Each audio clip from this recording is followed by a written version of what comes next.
ফাইজলামি করেন আপনি আমার সাথে? না আপনার সাহস কি করে হয় আপনার মতো একটা ডিশ ব্যবসায়ী আমাকে পছন্দ করে? হ্যাঁ, কি আমার ব্যাকগ্রাউন্ড সম্পর্কে আপনি জানেন? আমার দিকে তাকান, জানেন না আপনি? আমার তো লজ্জা লাগতেছে যে আপনার মতো একটা ডিশ ব্যবসায়ী আমাকে পছন্দ করে। দেখেন আমি আপনাকে লাস্ট পাবের মতো আপনি বা আপনার এই চারপাশে কেউ যদি আর কখন আমার চারপাশে ঘুরছে তাহলে কিন্তু আমার লেভেলটাকে আমি বুঝা দেবো, ঠিক আছে? আর আপনি এরপর থেকে নিজের লেভেল অনুযায়ী কাউকে পছন্দ করবেন, এর উপরে না। একটা সমস্যা হয়ে গেছে মা। কি সমস্যা? আর ওই যে ডিশের ছেলেটা আছে না, ও এতদিন আমার পিছনে ঘুরঘুর করছে, আমি কিচ্ছু বলি নাই। তারপরেও কি করছে, এলাকার সবাইকে বলে দিছে আমাকে ভাবি ভাবি রাখতে, আমি তারপরে কিছু বলি নাই। আর আজকে কি করছে জানো, ওর মা আমাকে মার্কেটে পাইছে, পেয়ে যে দেখো আমাকে আনতে পড়ে চলে গেছে, আমি কিছু বলতেও পারি না। এত বড় সাহস কিসের বাচ্চা!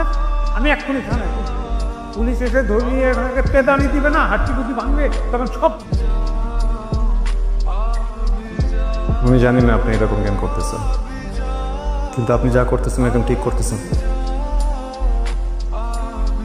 আমার জীবনে যা কিছু হয়েছে এগুলো সব আমি নিজের ভাগ্য হিসেবে মাইনে নিছি।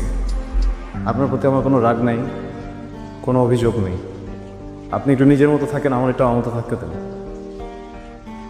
কিন্তু আপনার জীবনটা তো এলোমেলো হচ্ছে আমার কারণে। আপনার বাবা মারা গেছে আমার কারণে। আপনার মার সাথে সম্পর্কটা নষ্ট হয়েছে তো আমার কারণে। আপনার ওই ক্ষমতাই নেই। আমার সাথে যা কিছু হয়েছে সব কিছু আমার ভাগ্য। আল্লাহ আমার কাছ থেকে আমার আব্বারে নিয়ে গেছে, আমার কোনো দোষ নাই। আপনার ডিশ ব্যবসা নিয়ে আমার কখনো কোনো সমস্যা ছিল না, বিশ্বাস করেন। আমার সমস্যা ছিল আপনার শিক্ষায়। আমি সবসময় চাইছি আমার লাইফ পার্টনার আমার থেকে উচ্চ শিক্ষিত হবে, আর অ্যাটলিস্ট আমার মতো শিক্ষিত হবে। আপনি জান আমার আপনার উপরে কোনো রাগ নেই। কিন্তু আমার আছে না।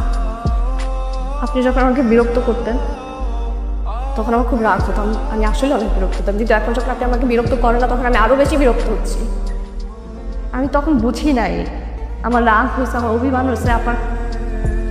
এখন যখন আমি আপনাকে পাচ্ছি না চারপাশে তখন আমি বুঝতেছি যে আমি আসলে ভালোবাসি আপনাকে। I love you. এটা এখন বলা তো আসলে সম্ভব না, বুঝছেন? আমি না আমার জীবন থেকে একটা শিক্ষা পাইছি। জীবন যখন আপনারা কিছু দিবে না তখন আপনি অনেক কিছু হারাই ফেলবে। আমি তো চাই না, আমি এটা থাকতে পারবো না। আমি ভালোবাসি প্লিজ বলেন, আমি আপনারা নিলাম, হ্যাঁ নিয়ে আমার বাসায় নিয়ে গেলাম। আমার মা কি মানবে? আমার মা বুঝতেছে যে আপনার কোনো দোষ নেই, আমিও বুঝছি, সবাই বুঝছে আপনার কোনো দোষ নেই, কিন্তু আমার মা তো মানবে না। আপনার আমার ভালোবাসাটা একটু অন্যরকমের। মানুষ আছে না, ছাদ থেকে চাঁদের দিকে তাকায় থাকে, চাঁদ দেখতে ভালোবাসে, ওই ভালোবাসে কোনো মিল আছে? কোনো মিল তো নাই। মনে করবেন যে আমাদের ভালোবাসাটা ওইরকম, আমাদের কোনো মিল নেই।